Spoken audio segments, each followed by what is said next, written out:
presenting a basis for a public mythology. It's a toxification and a pollution of the psychological environment, the mental environment. So we can't have the discussions we need to have in our society on the really major issues, such as how are we going to have, how are we going to do energy? I mean, global warming, I'm sure, is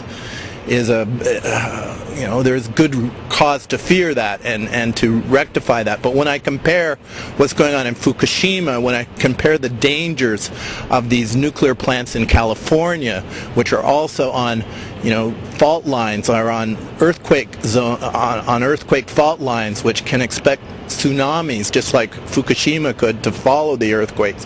When I think of the kind of imminent dangers that represents, I think, well, that's got to be where our political priority is. Yes, we need to do things about global warming, and frankly, when I look at this, I wonder, was the nuclear industry involved in building up the public perceptions around global warming to steer attention away from the nuclear industry? I mean, we were given the impression that nuclear energy is kind of green, and now we have Fukushima turning into a kind of a slow nuclear bomb, and so suddenly, that symbolism is rightfully blown away, but we're not getting the information. It's not being reported properly. We're not getting, the President of the United States, Barack Obama, who is, he's funded by, he's a lobbyist for the nuclear energy industry. It's big among his, campaign sponsors. So, how are we going to get the information we need so we can have a proper public debate? Now, I mean, isn't this the system? I mean, private ownership of the nuclear industry and capitalism, isn't this, it's a business of making profit? I mean, isn't that what it's all about? Well, of course, GE's spokesperson, Ronald Reagan, he eventually became governor of California and president of the United States. And he advanced a theory of deregulation, that governments should get smaller, that they should get out of the way of business, that business should have more latitude, and if business got bigger, then government would get smaller. This deregulation and privatization, we see where it led with the financial debacle, which is all about deregulation. Deregulation was in fact used by these executive branches and their creative accounting departments to essentially steal the capital from even the shareholders, the pension holders. So deregulation became a kind of basis for kleptocracy. We look at the Gulf of Mexico and the BP spill, and we see, well, where was the Army Corps of Engineers? I mean, it was left to the companies, the deregulated companies. Now we see in Japan, this TEPCO company has no liability. They have limited liability. In fact, the whole nuclear energy industry is based on the idea that you can't get insurance for these. No insurance company would sell policies. So the taxpayer is left, we take the danger of the radioactivity, and we also take the financial liability.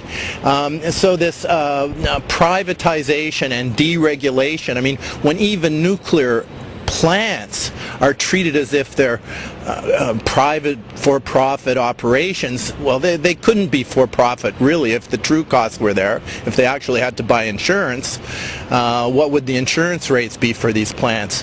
So it's what is being called capitalism has become this kind of kleptocracy, where a very small entitled minority use their wealth and the access to political influence which it purchases to thieve not only wealth away from the public, but political influence and power that should be ours if we had a viable political culture, a political system, which we obviously don't.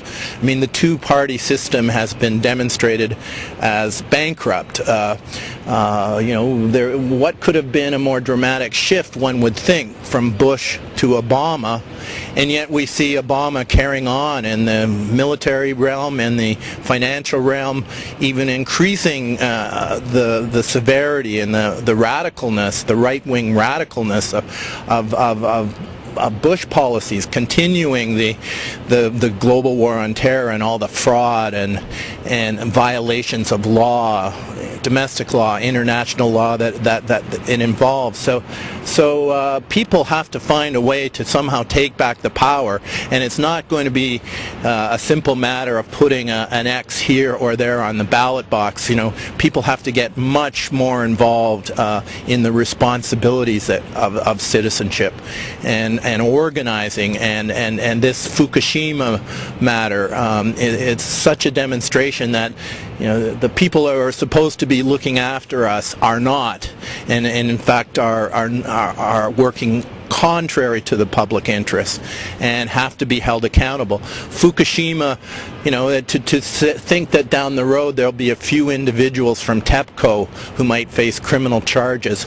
No, we need to see the accountability for what is taking place there, and the millions of cancers and the deformities to come, and all the criminal negligence involved in allowing such a juxtaposition of conditions to ferment in the way that we see this, you know, biggest industrial disaster in history. There's no precedent for this. It's way beyond Chernobyl.